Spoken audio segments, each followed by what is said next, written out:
Doctor ने बहुत सारे टेस्ट किए, स्कैन किया, बायोप्सी की यहाँ पर थायराइड ग्लैंड में, लेकिन फाइनल जो कंक्लूजन था उनका कि आपको लाइफ टाइम मेडिसिन लेनी ही है। तो मैंने बोला मेरी इतनी उम्र हो गई कि लाइफ लॉन्ग की डिजीज़ आ गई, मुझे लाइफ लॉन्ग मुझे मेडिसिन पे रहना है। तो तब से वो चीज़ें मेरे दिमाग में थी कि मुझे इस दवाई से तो छुटकारा पाना है, क्या करना है वो तो नहीं पता था, कुछ तो करना है हमारे हेल्थ के लिए बस। आज हम यह जानने की कोशिश करेंगे कि हमारे खाने और हमारे स्वास्थ्य के बीच कितना गहरा संबंध है। हमारे खाने के विकल्प सिर्फ हमारे शरीर को ऊर्जा नहीं देते, बल्कि वे हमारे स्वास्थ्य और जीवन की गुणवत्ता को गहराई से प्रभावित करते हैं। आज हम एक ऐसे व्यक्ति से मिलेंगे जिसने संपूर्ण खाद्य पौध आधारित आहार which is a whole food plant based diet अपनाकर अपने स्वास्थ्य को पूरी तरह बदल दिया। आइए मिलते हैं वंदना से। Vandana ji, thank you so much for joining us today. आज हम आपके हेल्थ ट्रांसफॉर्मेशन के बारे में सुनेंगे, तो आप हमें अपने बारे में कुछ बताइए। आप कहाँ से हैं, आप जब छोटे थे आपका डाइट कैसे था, आपके फैमिलीज़ में क्या ट्रेडिशंस है, क्या डाइट था? मैं मुंबई में बॉर्न एंड ब्रॉट अप हुई हूँ। वेजिटेरियन खाना हमेशा से हमारे फैमिली में खाया जाता था, तो हम भी वैसे ही बड़े हुए हैं। और वेजिटेरियन होने की वजह से डेयरी जो प्रोडक्ट है वो हम बहुत ज़्यादा क्वांटिटी में लेते थे। हर जगह हमारी जो फूड होता है वो डेयरी से रिलेटेड होता था। नॉनवेज फूड नहीं खाते थे, बट डेयरी प्रोडक्ट बहुत खाते थे, जैसे स्पेशली दूध, दही और पनीर हमेशा ही खाना होता था। और चीज़ तो बाद में आया, बट या जब आया तो हमने बहुत ज़्यादा मात्रा में उसे खाना शुरू किया। तो इसी तरह की लाइफस्टाइल हमेशा रही है। और आपके हेल्थ के बारे में कुछ बताइए। आप जब छोटे थे आपकी हेल्थ कैसी थी, और जब आप बड़े होते गए तो आपको कोई हेल्थ के इश्यूज़ आने लगे? तो बचपन में जो हेल्थ इश्यूज़ बिल्कुल भी नहीं थे, बहुत एक्टिव थे, और बाहर का भी खाना कभी हफ्ते में एक दिन खाते थे, और किसी को भी कोई भी बीमारी नहीं थी फैमिली के अंदर। तो शादी के बाद और शादी के कुछ समय पहले से ही बाहर जाना बहुत ज़्यादा हो गया, और बाहर का खाना भी बहुत ज़्यादा खाने लगे, specially pizza, burger, French fries, ये चीज़ें भारी मात्रा में मतलब पेट में जाने लगी। और हमें अच्छा भी लगता था, घूमो फिरो खाओ, इजी है लाइफ, और बिल्कुल भी कि ये चीज़ें हमारे शरीर को नुकसान पहुंचाती है ये कभी दिमाग में आया ही नहीं। क्यों?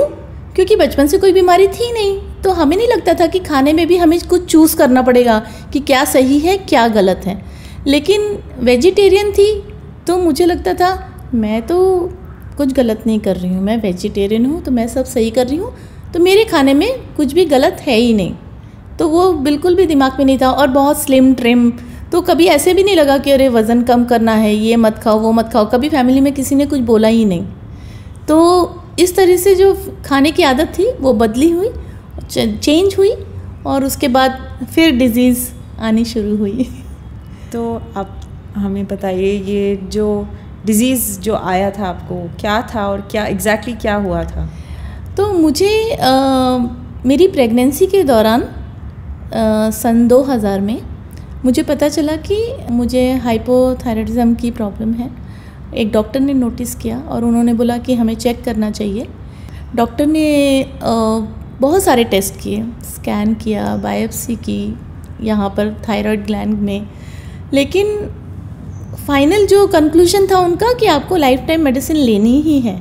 मैंने डॉक्टर से पूछा कि आपको क्या लगता है कि मैंने ऐसा क्या गलत किया है कि मुझे कुछ चेंज करना चाहिए इस बीमारी को ठीक करने के लिए।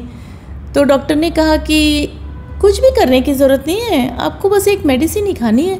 मैंने बोला कब तक खानी है? तो उन्होंने बोला लाइफ लॉन्ग खानी है। तो मैंने बोला मेरी इतनी उम्र हो गई कि लाइफ लॉन्ग की डिजीज़ आ गई, मुझे लाइफ लॉन्ग मुझे मेडिसिन पे रहना है। तो तब से वो चीज़ें मेरे दिमाग में थी कि मुझे इस दवाई से तो छुटकारा पाना है, क्या करना है वो तो नहीं पता था, कुछ तो करना है हमारे हेल्थ के लिए बस। आपके सिम्टम्स क्या थे?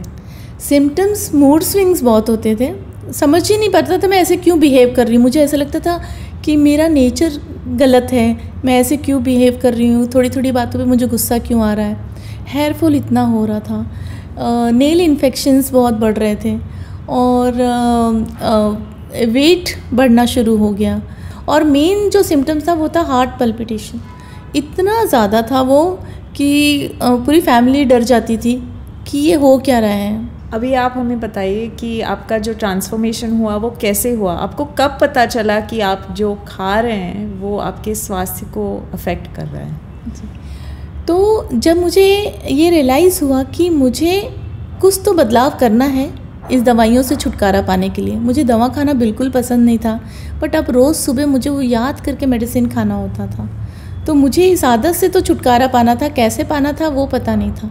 शरण ऑर्गेनाइजेशन, उनको मेरा नंबर मिला और उन्होंने मुझे एक मैसेज किया, नॉर्मल मैसेज। उस वक्त व्हाट्सएप इतना एक्टिव नहीं था, तो जो नॉर्मल बॉक्स में जो मैसेजेस आते हैं 2 लाइनर मैसेज, वो आया कि oil free cooking class by Sharan. तो मैंने बोला शरण क्या था वो तो मुझे नहीं पता था, बट ऑयल फ्री थोड़ा हिट हुआ कि मैं वैसे भी कम ऑयल खा रही हूँ इतने सारे सिम्टम्स को ठीक करने के लिए, ऑयल फ्री कुछ अलग साउंड कर रहा है, चलो इसको ट्राई करते हैं। तो मैंने कुकिंग क्लास अटेंड की, oil free cooking class by Sharan. और उस क्लास में गई तो वो सिर्फ ऑयल फ्री क्लास नहीं थी, एक्चुअली में वो बहुत ही डिफरेंट क्लास थी। वहाँ पर मुझे पता चला कि मैं वेजिटेरियन हूँ बट मैं सही नहीं कर रही हूँ। वहाँ पे डेयरी इंडस्ट्री के पीछे जो क्रूरता हो रही है वो मुझे पता चला। मुझे लगता था मैं किसी जानवर को नुकसान नहीं पहुँचा रही हूँ, एक्चुअल में मैं पहुँचा रही थी। और प्लस जो चीज़ें मैं उनके थ्रू खा रही थी उसकी वजह से मुझे डिज़ीज़ भी हो रही थी। तब मुझे पता चला चाहे मैं नॉनवेज खाऊँ चाहे मैं वेजिटेरियन खाऊँ, डिज़ीज़ तो सेम ही होनी है दोनों को। और उस एक क्लास से मेरी लाइफ चेंज हुई। और फिर आपको आपके सिम्टम्स में कुछ चेंज महसूस हुआ? बहुत, क्योंकि अचानक मैंने अपना पूरा जो ऑयल था उसको ज़ीरो कर दिया, डेयरी प्रोडक्ट ज़ीरो कर दिए। डेयरी प्रोडक्ट ज़ीरो करें मतलब चाय कॉफ़ी, वेजिटेरियन फैमिली है, चाय कॉफ़ी की बहुत आदत थी, सुबह उठते ही चाय तो चाहिए, नहीं तो हम बीमार फील करने लगते हैं। और गेस्ट आ गए फिर चाय हो गई, चलो रात को खाना वाना हो गया है, हस्बैंड का बिज़नेस है, थोड़ा लेट आते हैं, चलो अब खाने के बाद कॉफ़ी भी हो जाए। तो ये जो चीज़ें थी लाइफ में बहुत ज़्यादा थी। चाय कॉफ़ी, दूध बंद हो गया तो चाय कॉफ़ी अपने आप बंद हो गई। फिर मैंने प्रोसेस फूड के बारे में जाना कि प्रोसेस फूड भी बंद करना है उसी क्लास में। तो प्रोसेस फूड, पैकेज फूड, मैंने लेबल्स जो है वो पढ़ने शुरू किए कि इसमें क्या है, ये मैं खा सकती हूँ कि नहीं खा सकती हूँ। फिर मैंने वो चीज़ें बंद की, क्योंकि मैं कुकिंग बहुत अच्छा करती थी, मुझे पसंद भी बहुत था, लेकिन अल्टरनेटिव्स जानना बहुत ज़रूरी था।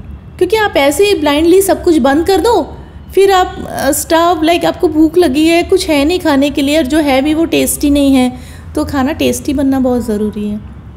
तो फूड को टेस्टी बनाने के लिए मैंने सारे अल्टरनेटिव सीखे कि कैसे मैं चीज़ों को, अपनी रेसिपी को मैं चेंज करके टेस्टी बना सकती हूँ और पूरी फैमिली इस फूड को एंजॉय करे। क्योंकि ये खाना अगर मेरे लिए सही नहीं है तो मेरे परिवार के लिए भी सही नहीं है। तो डेफिनेटली हमें हमारे ऊपर ध्यान देना चाहिए, हमारी हेल्थ पे ध्यान देना चाहिए, लेकिन एज अ लेडी हमें लगता है कि अगर ये चीज़ मेरे लिए सही नहीं है तो मैं कैसे अपने बच्चों को दूँ या कैसे फैमिली को दूँ। डेफिनेटली मुझे कैल्शियम, प्रोटीन, अगर ये सारी चीज़ें चाहिए तो मुझे किस सोर्स से वो मिलेगा ये जानना ज़रूरी है। तो उसके लिए मैंने अपने आप को एजुकेट किया, अलग अलग टॉक सुने, डॉक्टर्स के साथ जहाँ पर भी उनका टॉक होता था मैं जाती थी, जितने हो सकते थे पॉसिबल चीज़ें मैं अटेंड करती थी। हमारे घर के सिंपल खाने में, चाहे वो अलग अलग प्रकार की दाल है, चना है, काबुली चना है, बहुत सारे बीन्स हैं, इन सारी चीज़ों से हमें प्रोटीन मिलता है। हरी सब्जियां हैं, अलग अलग सीड्स हैं, सफ़ेद तिल, काला तिल, इसमें सबसे ज़्यादा मात्रा में कैल्शियम है। लोग रियलाइज़ नहीं करते हैं और बस उन्हें पहली चीज़ यही हो जाती है। जब तक आप वेजिटेरियन थे तब भी आपको प्रॉब्लम होती थी, बट तब कोई आपको पॉइंट आउट नहीं करता था कि आपकी इस लाइफस्टाइल की वजह से हुई है। बट जैसे ही हमने पौधे आधारित भोजन लेना शुरू किया तो सबने ये कंसर्न दिखाना शुरू किया। आपने जब डिसाइड किया कि आप एक whole food plant based diet follow करने वाले हैं तो आपके फैमिली का रिएक्शन क्या था? यूजुअली क्या होता है कि मैं जो भी करती हूँ वो लोग बोलते हैं अच्छा ऐसे करना है, कभी भी ऐसे ऑब्जेक्शन नहीं लेते हैं। तो उन्होंने कभी ऑब्जेक्ट नहीं किया। फैमिली की तरफ से मैंने कभी भी कोई प्रॉब्लम फेस नहीं की और उन्हें समझ गया कि कुछ नहीं तो एक एप्पल तो वो खाएगी। आपको कभी आपके डॉक्टर्स ने ऐसे बोला कि आपका थायराइड या एसिडिटी आपके डाइट से रिलेटेड है? नहीं, ऐसा तो कभी नहीं कहा उन्होंने कि क्योंकि मैंने जब मुझे प्रॉब्लम हुई, डिज़ीज़ आई, तो मैंने उनसे पूछा कि मैं कुछ चेंज करूं, तो उन्होंने बोला नहीं, कुछ चेंज करने की ज़रूरत नहीं है, जो खा रहे हो, जैसा खा रहे हो खाते रहो। उन्होंने एक बार ये भी नहीं बोला कि बाहर का खाना मत खाओ, कोई भी एडवाइस नहीं, उन्होंने यही बोला बस मेडिसिन खाते रहो, दैट्स इट। और फिर जब आपने ये हेल्थ ट्रांसफॉर्मेशन एक्सपीरियंस किया, आपने जब रिपोर्ट्स निकाले और देखा कि आपका एसिडिटी इज़ बेटर, आपका थायराइड रिवर्स हो गया, तो तभी उनका रिएक्शन क्या था आपके डॉक्टर्स का? तो मैंने कहा कि मैं ये कर रही हूँ और इसके बाद इस डोजेज़ जो भी मैं डोज़ ले रही थी उस डोज़ के बाद भी TSH इतना डाउन है, तो क्या कर सकते हैं। और बोले ठीक है, हम डोज़ रिड्यूस करके देखते हैं कि ये TSH फिर से ऊपर जा रहा है कि नहीं जा रहा है, क्योंकि ये सडनली हम मेडिसिन नहीं बंद कर सकते हैं, सडनली मैंने रिवर्स नहीं किया, इसको थोड़ा समय लगा। तो उन्होंने मेडिसिन रिड्यूस की और मेडिसिन रिड्यूस करने के बाद भी TSH लेवल प्रॉपर था, वो शूट अप नहीं हुआ, तो फिर उन्होंने मेडिसिन रिड्यूस की। इस तरीके से 3 टाइम्स हुई और उसके बाद वो एग्री नहीं कर रहे थे कि हमें टोटली बंद करनी है, लेकिन फिर मैंने डॉक्टर से बात की, शरण डॉक्टर से और डॉक्टर नंदिता से, और फिर हमने ये मेडिसिन को स्टॉप किया।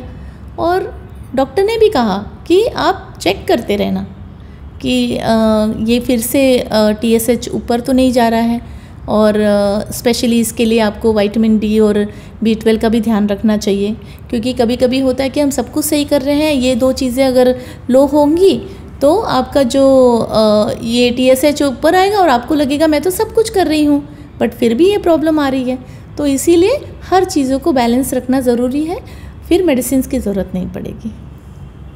इस आहार को अपनाने के बाद आपने सबसे पहले कौन सा चेंज महसूस किया? इस लाइफस्टाइल के बाद सबसे पहला जो चेंज था वो था एसिडिटी। वो मेरी पूरी तरह से गायब हो गई।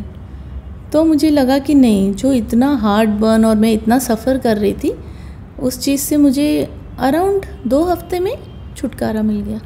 बट मैंने जब शुरू किया तो मैंने एग्जैक्ट टोटली प्रॉपर, ऐसे नहीं कि एक चीज़ें छोड़ी फिर दूसरी चीज़ छोड़ी, नहीं, मैंने एक साथ सारी चीज़ों को बंद किया। तो मुझे बहुत ही जल्दी रिलीफ मिल गया एसिडिटी से। 6 महीने में मैंने नोटिस किया कि बहुत ज़्यादा एक्सरसाइज और ये सारी चीज़ें मैं नहीं कर रही थी, फिर भी मेरा वेट कम होना शुरू हो गया। और मैं जब ऐसा कुछ होता है तो हमें ऐसा लगता है कि अरे नहीं, अब हमें और करना चाहिए। फिर स्पेशली थायराइड से रिलेटेड मैंने काफ़ी चीज़ें शुरू की। मुझे थोड़ा जुम्बा वगैरह का शौक़ है, तो मैंने वो शुरू किया। 0 मेडिसिन में आने में मुझे 1.5 ईयर लग गए, और अब अराउंड 9.5 ईयर्स हो गए totally medicine free. Amazing. India में बहुत लोग एक्चुअली जानते नहीं हैं कि डेयरी इंडस्ट्री में क्या होता है। लोगों को लगता है कि गाय हमें दूध देती है, बट सच्चाई ये है कि हम गाय से दूध लेते हैं, हम भैंस से दूध लेते हैं। तो जब आप ये लोगों को बोलते हैं कि दूध नहीं पीना चाहिए क्योंकि गाय को ये हो रहा है, बछड़े को बेचा जा रहा है, मेल काफ को रखते ही नहीं है डेयरी में, तो लोगों का रिएक्शन क्या होता है? मैं नॉर्थ से हूँ, ऐसे लोगों को समझाना बहुत मुश्किल है, क्योंकि इतने शुरू में जब मैंने ये किया था तो मैं बहुत मुझसे बर्दाश्त नहीं होता था, तो हम भी थोड़ा सा एग्रेसिव मोड में आ जाते थे, नहीं ये गलत है, ये गलत है। फिर मैंने देखा लोग ये चीज़ें नहीं सुनना चाहते हैं और वो अवॉइड करते हैं कि इस तरह का टॉपिक हमें डिस्कस नहीं करना है। इवन मेरे भाई बहन ये सब लोग भी, उन्हें भी ऐसे है कि उस पर डिबेट शुरू कर देंगे, और कोई बाहर ही होगा तो वो भी डिबेट शुरू कर देते थे। तो ये मेरा बहुत इतने सालों का ये एक्सपीरियंस है कि किस तरीके से लोगों को समझाना है कि उन्हें समझ में आए कि एक्चुअल में कि बहुत ही क्रूरता है। और मैंने उनके साथ बहुत सारी बातें की, तो कभी वो कृष्णा जी के टॉपिक पे आ जाते हैं कि कृष्ण भगवान तो दूध पीते थे, तो उन्हें भी समझाना पड़ता है कि वो कैसे पीते थे, या वो बछड़ों को मारा नहीं जाता था, बछड़ों को दूध दिया जाता था, थोड़ा बहुत बचा हुआ दूध किसी बच्चे या बूढ़े व्यक्ति को दिया जाता था। इस तरीके से कमर्शियल नहीं किया जाता था।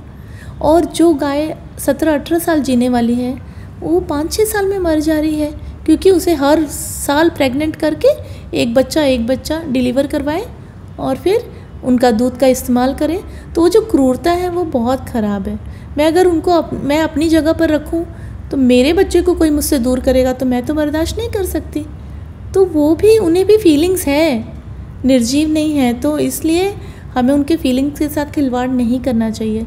और जितना हो सके हम यही कर सकते हैं कि इसको हर जगह बताएं, इस अवेयरनेस को हम फैलाएं ताकि लोगों में जागरूकता बढ़े और वो लोग डेयरी प्रोडक्ट और इन सारी चीज़ें, इवन नॉनवेज भी, इन सारी चीज़ों का त्याग करें और अपने हेल्थ को पा सकेंगे।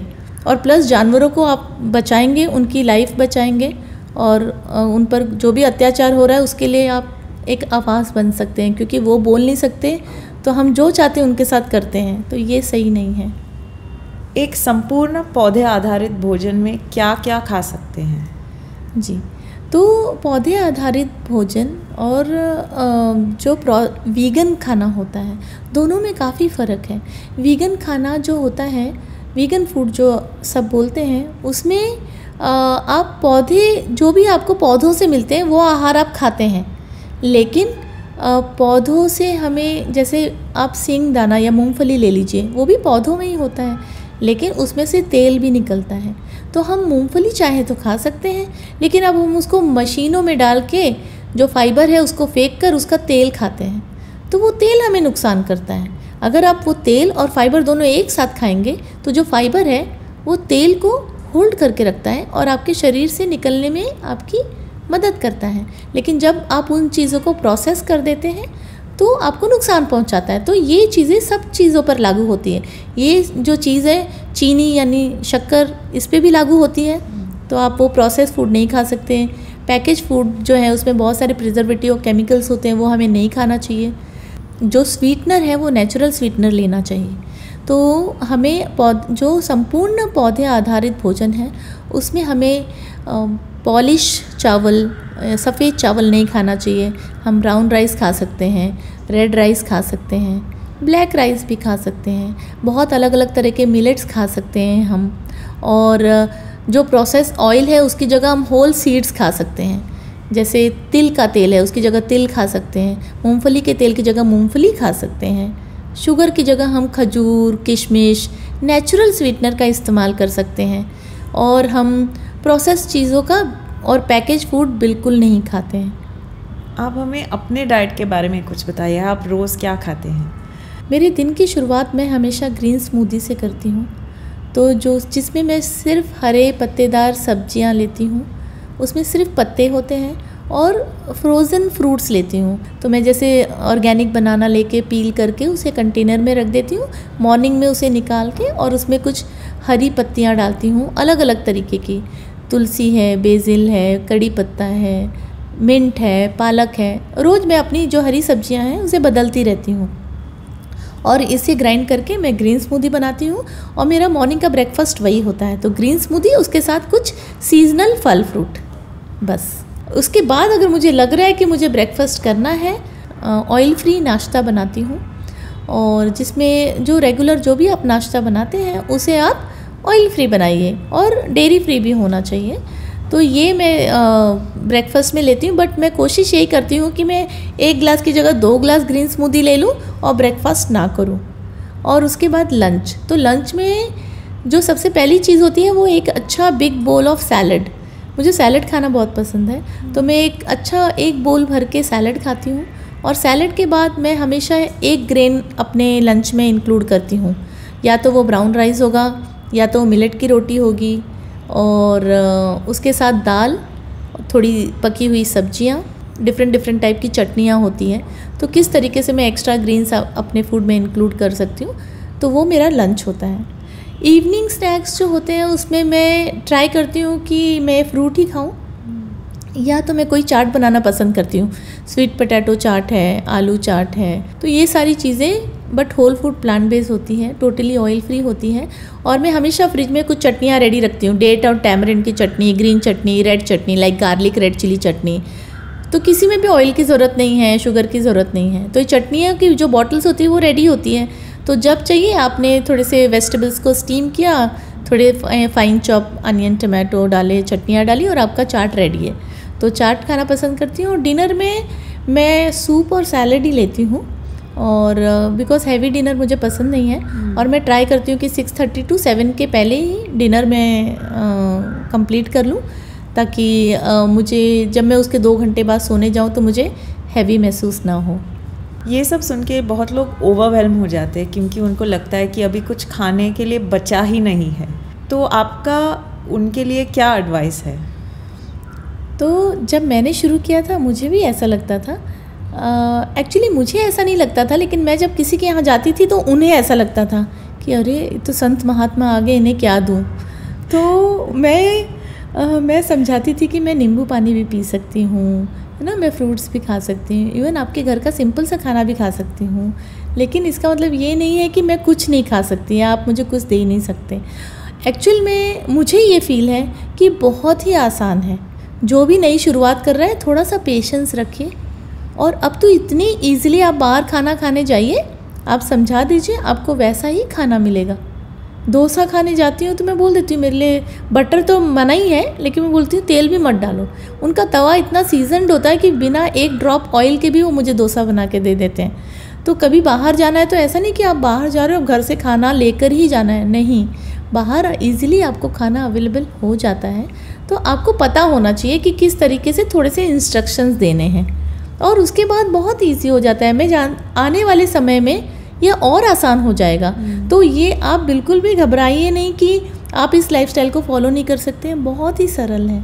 वंदना, थैंक यू सो मच हमारे साथ शेयर करने के लिए कि आपने क्या महसूस किया है, और आपका जो हेल्थ ट्रांसफॉर्मेशन रहा है वो कितना इंस्पायरिंग था सुनने के लिए। आई होप कि ज़्यादा से ज़्यादा लोग ये सुन के इंस्पायर होंगे कि उनको भी कुछ करना है अपने हेल्थ के बारे में। Thank you so much. Thank you. आज आपने सुना कि एक पौधे आधारित आहार अपनाकर आप क्या बदलाव महसूस कर सकते हैं। इसको आप अपने जीवन शैली में इस्तेमाल कर सकते हैं, और अगर आपको इस बारे में कोई डाउट्स हो तो कमेंट्स में मेंशन कीजिए, और हमारे चैनल को लाइक और सब्सक्राइब ज़रूर कीजिए।